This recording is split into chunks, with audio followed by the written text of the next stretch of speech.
চেষ্টা এবং মানসিকতা এই দুটো যদি ঠিকঠাক মতো কাজ করে তাহলে পয়সার অভাবে স্কুল পিছিয়ে যাবে এরকম হয় না। আমি অনেক স্কুলের সাথে কথা বলতে দেখেছি যে সরকার তো পয়সা কড়ি দেয় না, কোথা থেকে পাবো, কিভাবে করব, কোথা থেকে পাবো, কিভাবে করব। এর উত্তর আছে দুটো বিষয়ের ওপর, একটা হচ্ছে মানসিকতা আর একটা হচ্ছে তার চেষ্টা। সঙ্গে তার সহশিক্ষক শিক্ষিকা, অভিভাবক অভিভাবিকা সবাই যদি প্রধান শিক্ষকের পাশে দাঁড়ায় তাহলে কিন্তু পয়সার অভাব বড় বিষয় হয়ে ওঠে না, ঠিকই পয়সা জোগাড় হয়ে যায়। তার একটি জ্বলন্ত উদাহরণ কিন্তু বিভাস মণ্ডল এবং পিকপাট আপনাগরের।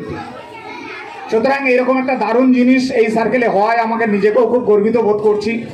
কারণ একটা সময় বিভাসদা বা এই স্কুলের সঙ্গে, সার্কেলের প্রত্যেকটি স্কুলের সঙ্গেই আমার খুব সুসম্পর্ক ছিল, প্রত্যেকটি টিচার, হেড টিচারের সঙ্গে, কেননা প্রত্যেকটি স্কুলেই আমার যাতায়াত ছিল।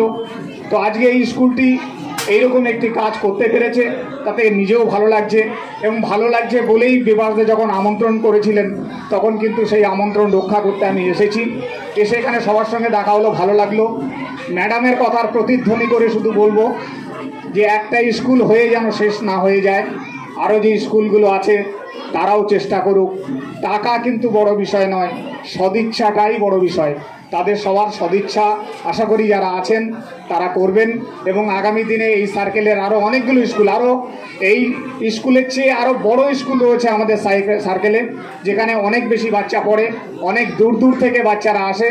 সেই স্কুলগুলোতেও যদি এই ধরনের ব্যবস্থা করা হয় তাহলে নিশ্চিতভাবে নিরাপত্তার দিকটা একটা ভালো জিনিস হবে। সঙ্গে সঙ্গে বিভাসদাকে বলবো যে শুধু নিরাপত্তা দেখলে হবে না, স্কুলের মানোন্নয়ন, পাঠ এবং স্কুলের যে কোয়ালিটি এডুকেশান সেটারও যেন উন্নয়ন হয়, সেদিকটাও কিন্তু সবাইকে লক্ষ্য রাখতে হবে।